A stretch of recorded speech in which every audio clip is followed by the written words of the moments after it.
Le Parlement vient d'adopter définitivement il y a quelques jours la réforme de la justice pénale des mineurs. Le texte est critiqué, mais a été voté, sans les voix de la gauche, et c'est une réforme surprise. Alors, quels sont les principaux points de cette réforme portée par le ministre de la Justice, Éric Dupond-Moretti?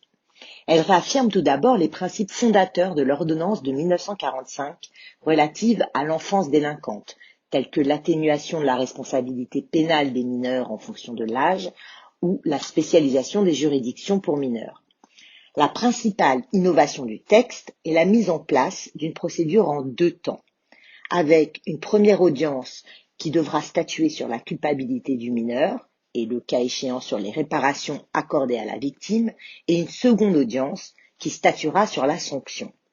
Dans l'intervalle, le mineur sera soumis à une période de mise à l'épreuve éducative, qui peut comporter des mesures éducatives et des mesures de sûreté, telles que le contrôle judiciaire ou, à partir de 16 ans, l'assignation à résidence avec surveillance électronique.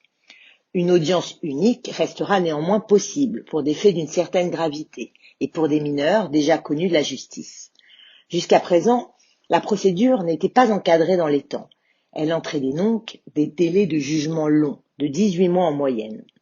La phase d'instruction devant le juge des enfants étant à présent supprimée, le mineur sera convoqué à l'issue de l'enquête dans un délai de 10 jours à 3 mois pour la première audience devant trancher la question de sa culpabilité.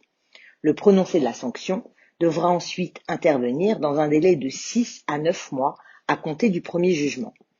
Mais l'objectif phare de cette réforme est de réduire le recours à la détention provisoire, qui concerne aujourd'hui 80% des mineurs emprisonnés. Le nouveau texte restreint la détention provisoire aux cas graves et aux mineurs récidivistes.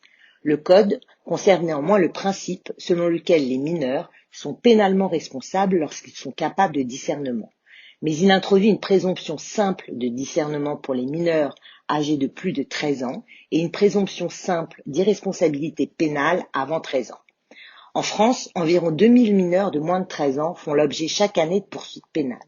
Le Sénat a donc souhaité définir la notion de discernement et s'est rangé à la définition proposée par le garde des Sceaux, selon laquelle le discernement suppose que le mineur a compris et voulu son acte et est apte à comprendre le sens de la procédure pénale.